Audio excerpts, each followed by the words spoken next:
So I want to start. I'll get to the Detroit Lions. I'll get to them in about 5-10 minutes. I want to talk about Brock Purdy because there's this feeling that now, even though he has a year left on his rookie deal, that you have to pay Brock Purdy now. Oh, you got to get a discount now on this guy.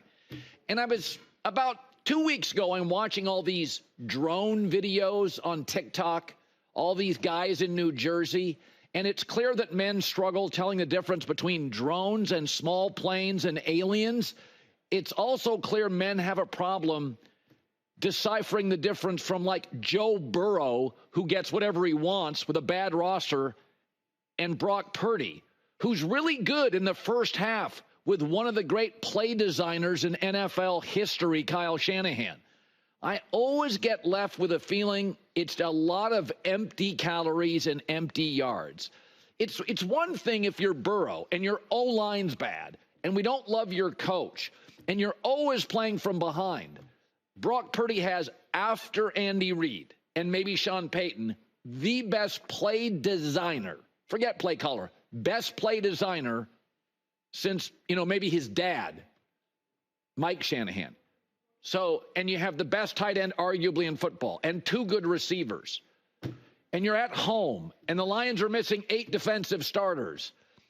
But this league is about second halves. The first half is on script. Yes, he's great often on script. But when Bo Nix and Justin Herbert met like a week ago, remember that game about 10 days ago, 14 days ago?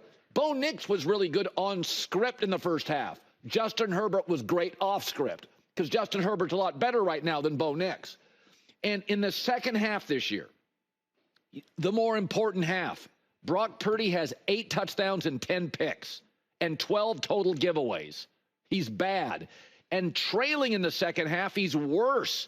He has a passer rating below 75, in the non-scripted half with one of the great play designers of my life. You want to know? It's not random, by the way. You want to know the top 5 quarterbacks right now, second half passer rating? Oh, what a shock. Josh Allen, Joe Burrow, Lamar Jackson, Jared Goff, and number 1 pick Baker Mayfield. More talented guys. There's a connection between the two. Just a big majority for all these people saying I have to pay Brock Purdy a year early, if at all. A big chunk of his yards are after the catch because Kittle is great after the catch and Debo is great after the catch. And the other part is how open everybody is. I swear to God, has George Kittle ever been covered on any catch in the last month? He's wide open. So to me, it's always empty calories with Brock Purdy. You got to watch the games. In the second half, in a tight game, 2 ugly picks. Threw behind Jawan Jennings on a big third down. Yes, they missed field goals of 51 and 58 yards. Why did they have to kick field goals of 51 and 58 yards? Because he missed to Jawan Jennings, or he doesn't quite have the athletic ability that his backup Josh Dobbs had to run into the end zone. I mean, every time he throws the ball over the middle, you're holding your breath. You're not with Mahomes or Herbert. I don't feel that way with Josh Allen. I do with Brock Purdy. I don't feel that way with Jared Goff. So this idea that he's a $50 million quarterback, Jimmy Garoppolo won 69% of his games in San Francisco, and Niner fans couldn't get him out of town fast enough. Maybe they were jealous because he was so handsome. He won 69% of his games. He got to Super Bowls. They couldn't get him out of town fast enough. They blamed him for losing to Mahomes in the Super Bowl because he missed one deep route. Purdy's winning 64% of his games. It seems to me, and by the way, he's also hurt again.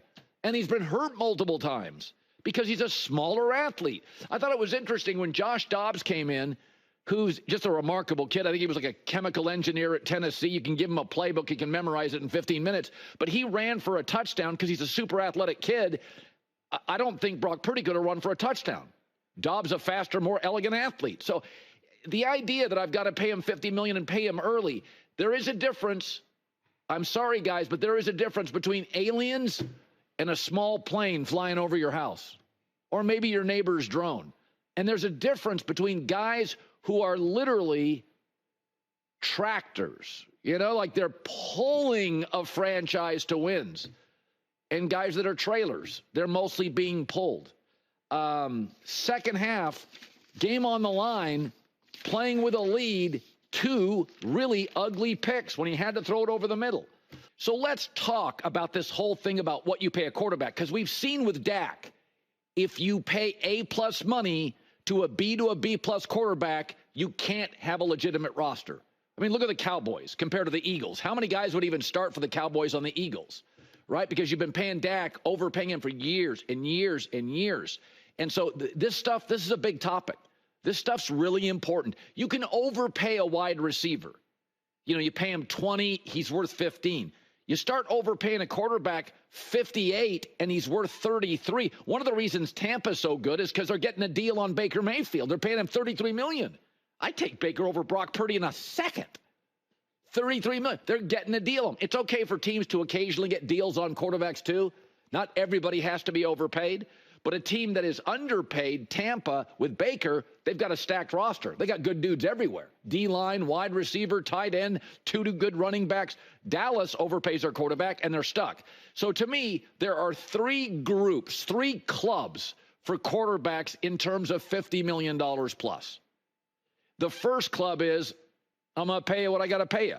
Mahomes, Lamar, Josh Allen, Herbert, Stafford, Burrow, Goff, Love. You're great. I think you can get to a Super Bowl. I'm going to pay you what I'm going to pay you. And I think a lot of your success is based on you and you being great.